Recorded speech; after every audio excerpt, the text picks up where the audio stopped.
처음에는 모든 것이 살아있었다. 가장 작은 물체조차도 두근거리는 심장을 지녔고 구름들조차 이름이 있었다. 바위는 걸을 수 있었고 전화기와 찻주전자는 사촌간이었으며 눈과 안경은 형제지간이었다. 시계판은 사람 얼굴이었고 그릇 속의 완두콩 하나하나가 다른 인격을 가지고 있었다. 부모님 차 앞에 붙은 라디에이터 안전망은 수많은 일을 드러내고 씩 웃는 입이었다. 펜은 비행선이었다. 동전은 비행접시였다. 나뭇가지는 팔이었다. 돌멩이들도 생각을 할 수 있었고 신은 어디에나 있었다. 사람 얼굴 모양을 한 달 표면의 반점을 보며 진짜 사람이라고 아무런 의심 없이 믿을 수 있었다. 밤하늘에서 당신을 내려다보는 그의 얼굴을 볼 수 있었고 그것은 당연히 사람의 얼굴이었다. 그에게 몸이 없다는 것도 문제가 되지 않았다. 적어도 당신에게는 그가 사람이었다. 이 모든 것에 모순이 있을지도 모른다는 생각은 단 한 번도 들지 않았다. 소가 달을 뛰어넘을 수 있다는 이야기도 한 점 의심 없이 믿을 수 있었다. 접시가 숟가락과 함께 달아날 수 있다는 것도.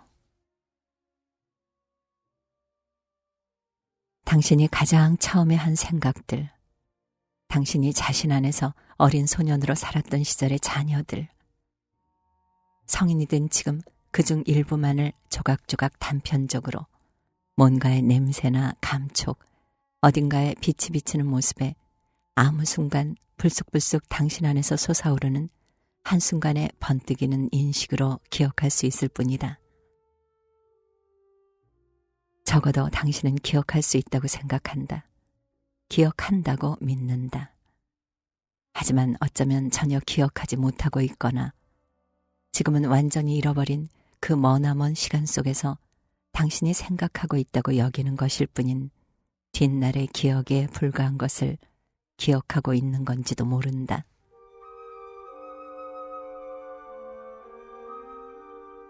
(2012년 1월 3일) 당신의 마지막 책, 지금 막 끝낸 겨울 일기를 쓰기 시작한 날로부터 딱 1년 후다.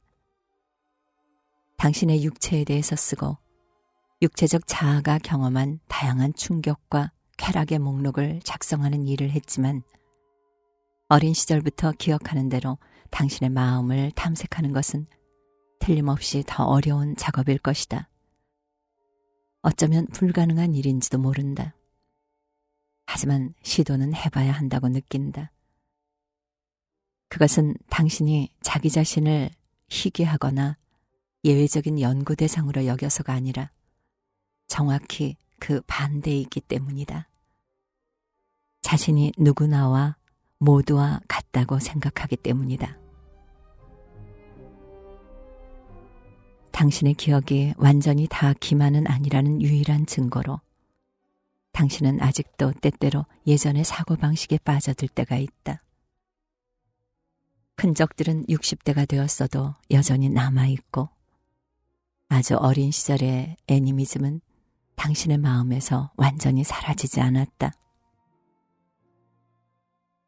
매해 여름이면 잔디 위에 누워 하늘을 떠가는 구름들을 올려다보며 얼굴을, 새와 동물들을, 주와 나라와 가상의 왕국들을 찾아낸다. 차의 라디에이터 안전망을 보면 여전히 치아가 떠오르고 코르크스크루는 여전히 춤추는 발레리나이다. 겉모습에도 불구하고 당신은 여전히 예전의 당신 그대로다.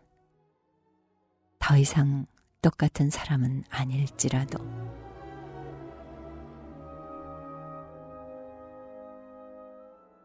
이 일을 어디에서부터 시작하면 좋을까 생각하면서 12살의 경계는 넘어가지 않기로 했다. 12살 이후로는 더 이상 아이가 아니었기 때문이다. 사춘기에 들어서기 시작하면서 벌써 성년의 빛이 어렴풋이 뇌 속에서 반짝이기 시작했다. 그리고 당신은 삶이 계속해서 새로움 속으로 뛰어드는 것이었던 매일매일이 뭔가를, 심지어는 여러 가지 혹은 많은 것들을 처음으로 해보는 날이었던 작은 사람에서 다른 종류의 존재로 탈바꿈해갔다. 지금 당신의 관심사는 이처럼 무지로부터 무언가를 향해 천천히 나아갔다는 사실보다도 무지 그 자체다. 작은 사람, 당신은 누구였나? 어떻게 당신은 생각할 수 있는 사람이 되었나? 당신이 생각할 수 있었다면 당신의 생각은 당신을 어디로 데리고 갔나? 오래된 이야기들을 파고 들어가서 찾을 수 있는 것은 무엇이든 다 헤집어보고 파편들을 들어올려 빛에 비춰보기로 하자. 그렇게 해보자. 한번 해보는 거다.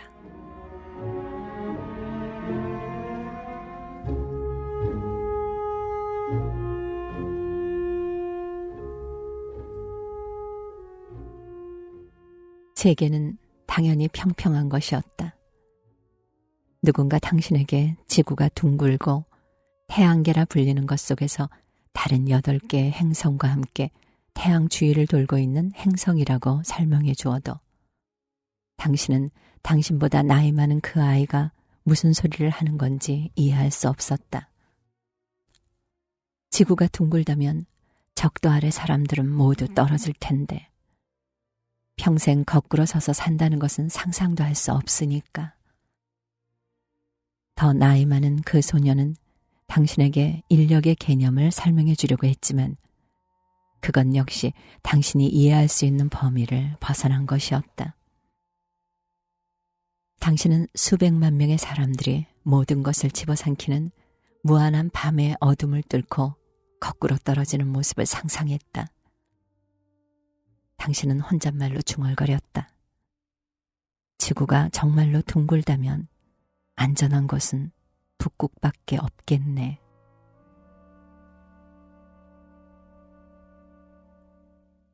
분명 당신이 즐겨보던 만화의 영향으로 당신은 북극에 막대가 삐죽 튀어나와 있는 줄 알았다. 이발소 앞에 서 있는 그 줄무늬가 빙빙 돌아가는 기둥과 비슷하게 생긴 막대. 반면에 별들은 도통 알 수 없는 존재였다. 하늘에 뚫린 구멍도 아니고 양초도 아니고 전깃불도 아니고 당신이 알고 있는 그 어떤 것과도 닮지 않았다.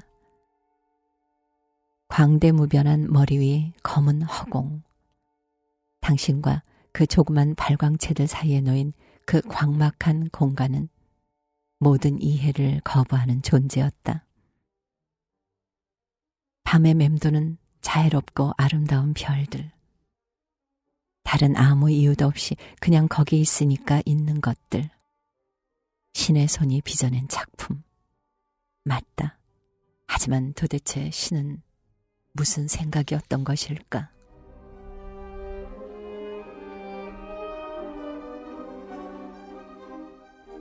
그 당시 당신의 주변 환경은 이렇다. 20세기 중반의 미국, 어머니와 아버지, 3발 자전거, 2발 자전거, 유모차, 라디오와 흑백 텔레비전, 수동 변속기어 차량, 작은 아파트 2채와 교회의 집. 처음에는 허약했지만 소년 시절에는 보통 수준이 된 건강, 공립학교, 열심히 사는 중산층 가족, 소수의 흑인을 제외하고는 모두 백인이고 불교도, 힌두교도, 이슬람교도는 없고 개신교도, 가톨릭교도, 유대인들만 15,000명이 사는 마을.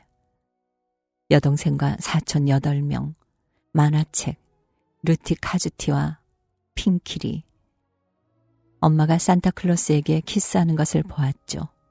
캠벨 수프, 원더브레드, 완두콩 통조림, 엔진을 개조한 차, 그리고 한 갑에 24센트짜리 담배. 큰 세계 속의 작은 세계. 그 당시 당신에게는 그 세계가 전부였다. 큰 세계는 아직 눈에 보이지 않았으므로.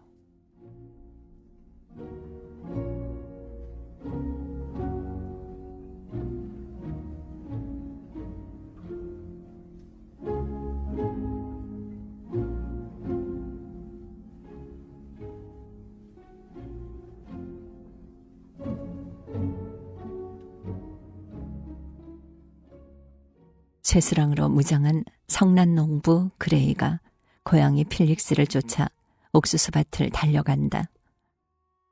둘 다 말은 할 수 없지만 그들의 행동과 함께 명랑하고 빠른 음악이 깔린다. 당신은 그 둘의 끝나지 않을 전쟁에서 또 한 차례의 전투에 불과한 것을 푹 빠져서 지켜보면서 그들이 진짜라고, 이 대충 그린 흑백 인물들이 당신과 마찬가지로 생생하게 살아있다고 굳게 믿는다. 그들은 매일 오후 프레드 세일스라는 남자가 진행하는 텔레비전 프로그램 주니어 프롤릭스에 나온다. 당신은 그를 그냥 프레드 아저씨로 알고 있다. 이 신기한 세계를 지키는 은발의 문지기다. 당신은 만화 영화 제작에 대해서 아는 것이 전혀 없고 그림들을 움직이게 만드는 과정이 어떤 것인지 짐작조차 하지 못하기 때문에 농부 그레이와 고양이 필릭스 같은 인물들이 존재할 수 있는 또 다른 우주가 있을 것이라고 생각한다.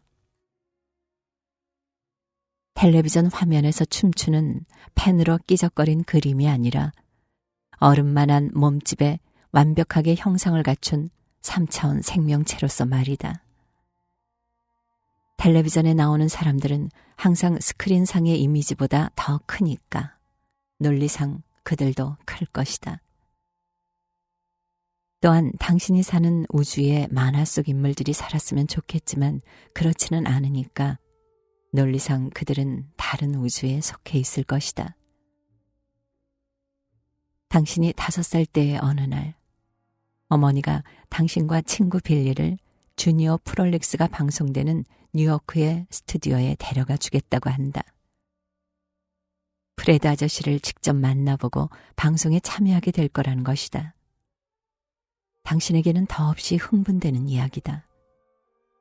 그러나 무엇보다도 흥분되는 것은 드디어 몇 달을 이리저리 추측만 하던 끝에 드디어 농부 그레이와 고양이 필릭스를 직접 볼 수 있게 되었다는 사실이다. 드디어 그들이 진짜로 어떻게 생겼는지를 알 수 있게 되었다. 당신은 마음속으로 엄청나게 넓은 무대 위에서 펼쳐지는 액션을 그려본다. 짜증 잘 내는 늙은 농부와 꽤 많은 검은 고양이가 끝없는 싸움 속에서 서로 쫓고 쫓기니까 그 무대는 축구장만 할 것이다.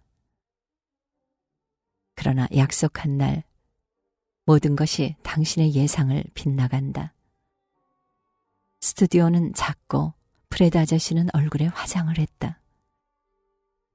당신은 방송 동안 가지고 있을 박하사탕 한 봉지를 받고 빌리와 다른 아이들과 함께 관람석에 자리 잡는다. 무대가 있어야 할 곳을 내려다보지만 실제로 있는 것은 콘크리트로 된 스튜디오 바닥뿐이다. 거기 보이는 것은 텔레비전 세트장이다. 특별한 세트장조차 아니고 집에 있는 세트만한 크기다. 농부와 고양이는 아무 데도 없다. 프레드 아저씨가 방송을 보러 온 청중들에게 환영 인사를 한 다음 첫 번째 만화를 소개한다. 텔레비전이 나오고 농부 그레이와 고양이 필릭스가 늘 하던 식으로 이리저리 뛰어다닌다. 여전히 상자 속에 갇혀있고 여전히 조그맣다. 당신은 어리둥절해진다.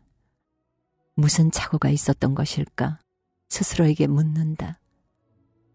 어디에서 잘못 생각했을까? 실제가 상상했던 것과 너무 안 맞아서 누가 당신에게 더러운 술수를 부린 거라는 느낌을 피할 수가 없다. 당신은 너무 낙담한 나머지 방송에 집중할 수도 없다. 나중에 당신은 빌리와 어머니와 함께 차로 걸어가면서 구역질이 나서 박하사탕을 던져버린다.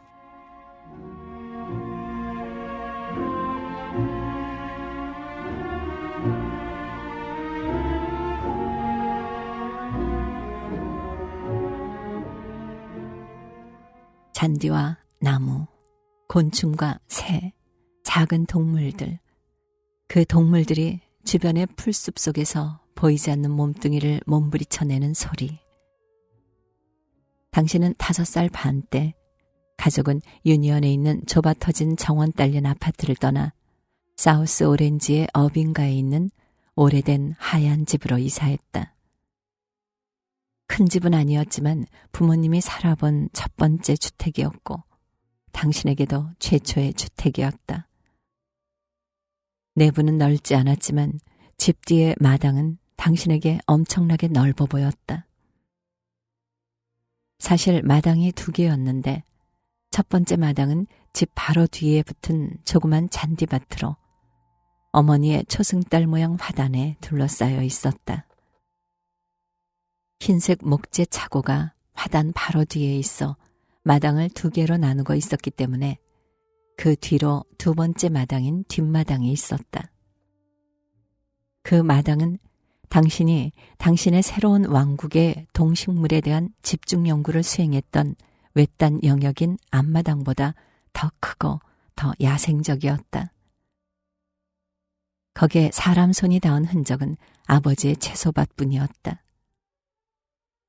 원래는 1952년에 가족이 이 집에 이사 온 지 얼마 안 되어 심은 토마토 밭이었는데 그 후로 아버지는 돌아가실 때까지 26년하고도 반년 동안 해마다 여름이면 토마토를 길렀다. 그 누구도 본 적 없을 만큼 빨갛고 통통한 뉴저지 토마토가 매년 8월이면 바구니에 넘쳤다. 토마토가 하도 많아서 썩기 전에 아버지가 버리곤 했다. 아버지의 밭은 뒷마당 차고 옆에 있었다. 아버지의 밭이지만 당신의 세계이기도 했다. 당신이 12살이 될 때까지 거기 살았다.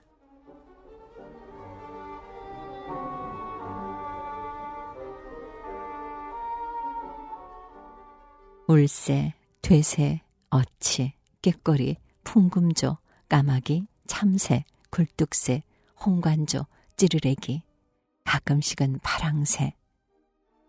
새들은 당신에게 별 못지않게 낯설었다.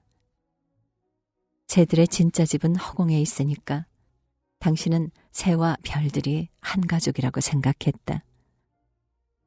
밝고 흐릿한 온갖 색깔들은 물론 하늘을 나는 이해할 수 없는 재능은 연구와 관찰의 대상으로 제격이었지만 당신이 새에 끌린 것은 그들이 만들어내는 소리들 때문이었다. 가락이 있는 노래건 거칠고 거슬리는 외침이건 종류마다 다른 언어였다.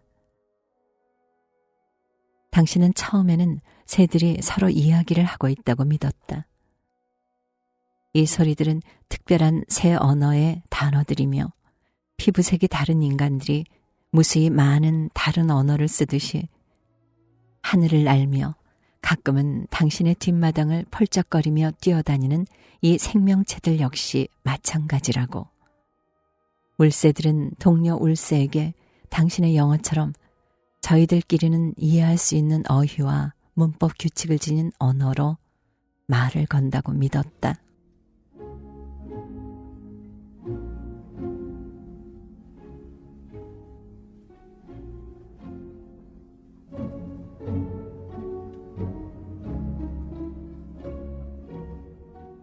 여름, 풀숲을 헤치고 나아간다. 밤에 반딧불이를 잡아 당신의 빛나는 마법 항아리를 들고 돌아다닌다. 가을, 단풍나무에서 떨어진 꼬투리를 코에 붙인다. 땅에서 도토리를 주워 있는 힘껏 멀리까지 던져본다. 풀숲 속 깊이 시야를 벗어나는 곳까지. 도토리는 다람쥐들이 아끼는 진미였다. 다람쥐들은 당신이 가장 감탄하는 동물이었기에 그들의 속도, 죽음도 두렵지 않다는 듯 머리 위 참나무 가지에서 뛰어내리는 점프. 당신은 다람쥐들이 땅에 구멍을 파고 도토리를 묻는 모습을 주의 깊게 관찰했다. 어머니는 먹을 것이 없는 겨울을 위해 다람쥐들이 도토리를 저장해 두는 거라고 당신에게 말해 주었지만 사실 당신은 다람쥐가 겨울에 도토리를 파내는 모습은 단 한 번도 본 적이 없었다. 당신은 다람쥐들이 순전히 재미삼아 구멍을 파는 거라고 결론지었다. 다람쥐들은 구멍 파기를 너무 좋아해서 멈출 수가 없을 뿐이다.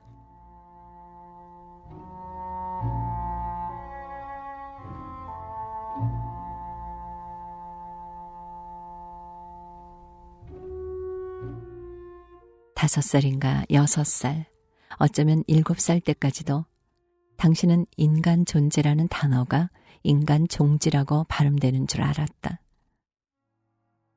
당신은 인간성이 그렇게 작고 흔해 빠진 그릇으로 표현되어야 한다니 이상하다고 생각했지만 이런 오해를 가져온 당신의 생각을 비틀어 보면 종지가 작다는 바로 그 사실 때문에 그것이 중요하다고 판단했던 것이다. 우리는 모두 종지만한 어머니의 자궁 속에서 시작되었으니 종지야말로 생명 자체에 대한 가장 진실하고 가장 강력한 상징이라고 생각했다.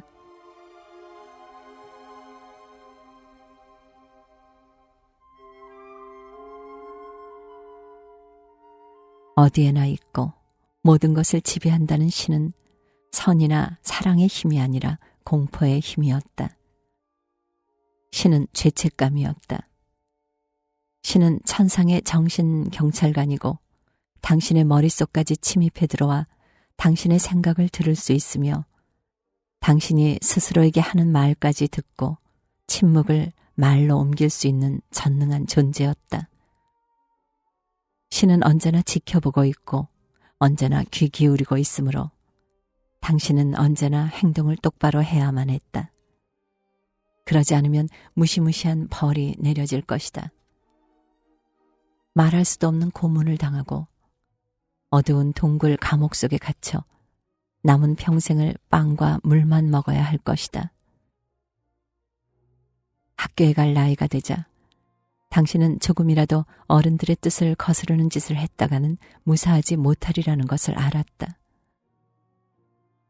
당신은 친구들이 머리를 잘 굴려서 규칙을 무시하고 선생들의 등 뒤에서 새롭고 훨씬 더 교활한 방식으로 소동을 꾸며내어 계속해서 교묘히 빠져나가는 것을 보았지만 당신은 유혹에 넘어가 이런 장난질에 낄 때마다 항상 붙잡혀서 벌을 받았다.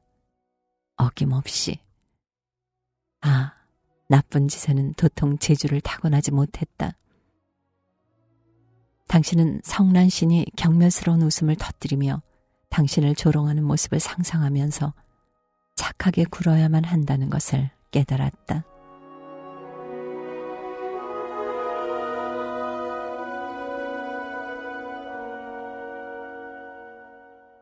여섯 살, 어느 토요일 아침 이제 막 옷을 다 입고 신발끈을 매고 이제는 다 컸다. 제 할 일은 다 할 수 있는 소년이다.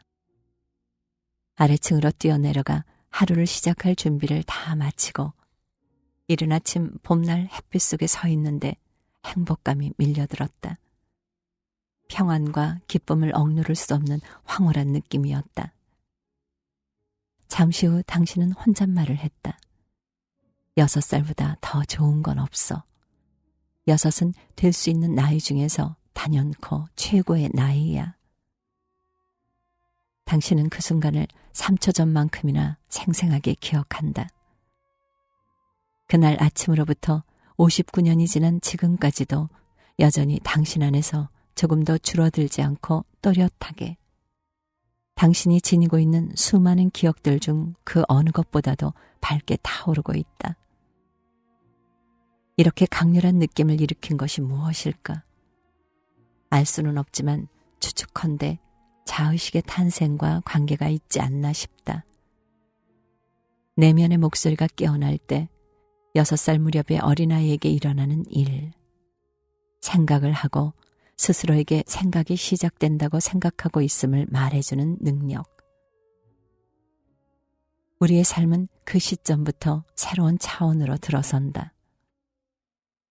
그것이 우리가 우리의 이야기를 스스로에게 들려주고 죽는 날까지 끊임없이 계속될 내러티브를 시작하는 능력을 얻게 되는 순간이기 때문이다. 그날 아침까지는 당신은 그저 존재했을 뿐이었다. 이제 당신은 당신이 존재한다는 것을 알았다. 살아있다는 것에 대해 생각할 수 있었다. 일단 그렇게 할 수 있게 되자 자신이 존재한다는 사실을 충분히 음미할 수 있게 되었다. 다시 말해서 자기 자신에게 살아있다는 것이 얼마나 좋은지 말해줄 수 있게 된 것이다.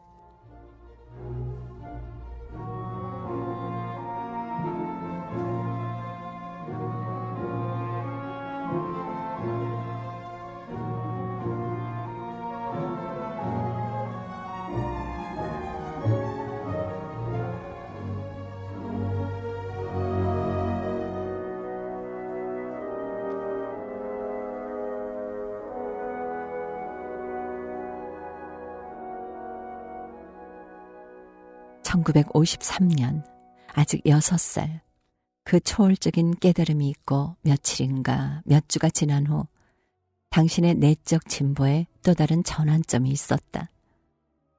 그것은 뉴저지 어딘가의 영화관에서 우연히 일어났다. 당신은 그 전에 영화를 보러 간 적이 2~3번밖에 없었고 매번 본 것은 어린이를 위한 만화 영화였다. 진짜 사람이 나오는 영화는 텔레비전에서만 보았고 주로 1930년대와 1940년대에 만들어진 호팔롱 캐시디, 개비 헤이스, 버스터 크래브, 엘퍼지 세인트 존이 나오는 저예산 서부 영화, 투박한 권총 싸움 영화들이었다. 주인공들은 흰색 모자를 썼고 악당들은 검은 콧수염을 길렀다. 당신은 그런 영화를 대단히 좋아했고 맹렬한 확신에 넘쳐 그것들을 믿었다. 그러다가 6살로 접어들던 무렵에 어느 날 밤 보게 된 영화에 매료되었다. 부모님이 그 자리에 있었는지는 기억나지 않지만 틀림없이 부모님이 보여주었을 것이다. 토요일 낮 상영이 아닌, 디즈니 만화가 아닌, 오래된 흑백 서부 영화가 아닌 성인들을 위해 만들어진 최신 컬러 영화를 본 첫 번째 경험이었다. 영화관이 꽉 차 있었던 기억이 난다. 불이 꺼지자 어둠 속에 앉아 있는 것이 어쩐지 으스스하고 거기에 있으면서 동시에 없는 듯한, 꿈에 사로잡혀 자기 자신으로부터 사라지듯이 더 이상 자기 몸 안에 존재하지 않는 듯한 기대와 불안이 뒤섞인 기분을 느꼈다. 영화는 H.G. 웰스의 소설을 원작으로 한 우주전쟁이었다. 특수효과 부문에서 파격적인 작품으로 당시 칭송이 자자했던 영화였다. 그 전에 나온 그 어떤 영화보다도 더 정교하고 더 그럴듯하고 더 진보했다.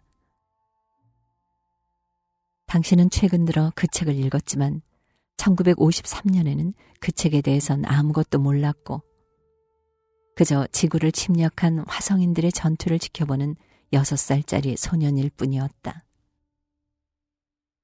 당신 앞에 펼쳐진 커다란 스크린에 나타난 색채들은 여태껏 본 그 어떤 색보다도 생생하게 느껴졌다. 너무나 번쩍거리고 너무나 또렷하고 너무나 강렬해서 눈이 아플 지경이었다. 돌멩이처럼 둥그런 금속 우주선이 밤하늘을 날아 착륙하고 하나씩 뚜껑이 열리면서 천천히 화성인 하나가 안에서 모습을 드러냈다. 불가사의할 정도로 키가 큰 곤충 같은 생김새에 막대기 같은 팔과 기이하게 긴 손가락을 가졌다. 화성인은 통방울 같은 기괴한 눈을 지구인에게 돌리고 시선을 고정시킨다. 잠시 후 빛이 번쩍할 것이다. 그리고 또 잠시 후 지구인이 사라질 것이다. 흔적도 없이 지워지고 존재가 소멸하여 땅 위의 그림자로 화해버릴 것이다. 마치 그런 사람은 아예 있었던 적도 없었다는 듯이, 살아있었던 적조차 없다는 듯이 그림자조차 사라져버릴 것이다. 이상한 일이지만 겁먹은 기억은 나지 않는다. 얼어붙었다는 말이 당신에게 일어난 것, 그 경외감을 포착하기에 가장 적절한 표현일 것이다. 마치 그 광경이 당신을 마취시켜 멍한 황홀경으로 몰아넣은 것처럼. 그 다음 무시무시한 일이 일어났다. 화성인들을 쓸모도 없는 무기로 죽이려 한 군인들이 죽거나 소멸된 일보다 훨씬 더 무시무시한 일이. 어쩌면 이 군인들은 침략자들이 적대적인 의도로 온 것이라고 그저 오해해 왔는지도 몰랐다. 화성인들은 공격을 당하면 누구라도 그러듯이 그저 자신들을 방어하려 했을 뿐인지도 몰랐다. 어찌되었던 당신은 그들이 그렇게 다시 생각해 보기를 잘했다고 인정해주고 싶은 마음이었다. 미지의 것이 두려웠다 하더라도 인간들이 그렇게 빨리 폭력을 행사하다니 아무래도 옳지 않아 보였기 때문이다. 그리고 평화의 사자가 왔다. 그는 남자 주인공의 젊고 아름다운 여자친구였던가 아내였던 여주인공의 아버지였는데 목사였던가 무슨 신부였던가 하여간 신을 섬기는 사람이었다.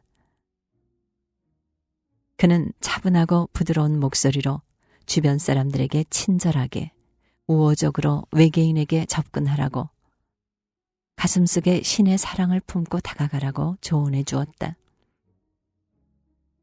자신의 주장을 증명하기 위하여 용감한 목사 아버지는 한 손에는 성경을 한 손에는 십자가를 들고 우주선 쪽으로 걸어가 화성인들에게 두려워할 것 없으며 우리 지구인들은 우주의 모든 이들과 사이좋게 살고 싶다고 말했다. 그의 입은 감정에 북받쳐 덜덜 떨렸고 눈은 신앙의 힘으로 빛났다. 그가 우주선에서 불과 몇 미터 앞까지 다가가자 우주선 뚜껑이 열리더니 막대기같이 생긴 화성인이 나타났다. 목사 아버지가 다시 한 걸음 내디디려는 찰나 빛이 번쩍하더니 그 신성한 말씀의 담지자는 그림자로 화했다.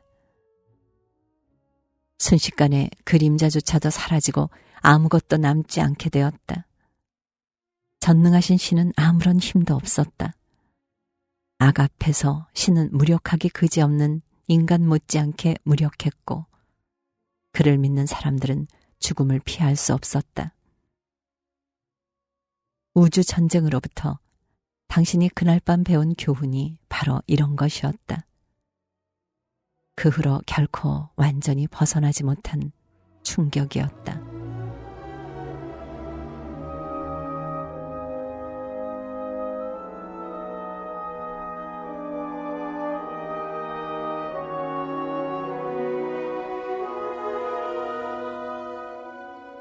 당신은 불운한 사람들, 짓밟힌 사람들, 가난한 사람들을 걱정했다. 너무 어려서 정치나 경제에 대해서는 아무것도 몰랐고 자본주의의 힘이 가진 것 없는 이들에게 얼마나 치명적일 수 있는지도 알지 못했지만 고개를 들어 주위를 둘러보기만 해도 세상이 불공평하며 어떤 사람들이 다른 사람들보다 더 고통받고 평등이라는 단어는 사실 상대적인 말이라는 것을 알 수 있었다. 어쩌면 일찍부터 뉴요크와 저지시티의 흑인 슬럼가를 보고 자란 데서 영향을 받았을지도 모른다. 중산층의 소녀는 아버지가 금요일 저녁에 세입자들한테서 집세를 거둘 때면 같이 돌면서 가난한 사람들의 아파트로 들어가 가난이 어떤 것인지 보고 냄새 맡을 기회를 가졌다. 지친 여자들과 아이들이 있었고 아주 가끔씩 남자도 보였다. 아버지의 흑인 세입자들은 항상 당신에게 지나칠 정도로 친절했기 때문에 당신은 어째서 이렇게 좋은 사람들이 당신의 아늑한 교회 주택보다 훨씬 작고 못한 집에서 살아야 하는가 의아했다. 그들의 휑한 방은 가구들이 망가져 있거나 아예 가구가 거의 없었다. 당신에게 인종은 거의 문제가 되지 않았다. 적어도 그때는 그랬다. 당신은 아버지의 흑인 세입자들 틈에 있어도 아무렇지도 않았고 그들의 피부색이 검건 희건 상관하지 않았기 때문에 모든 것은 결국 돈의 문제였다. 돈이 충분치 않다는 것.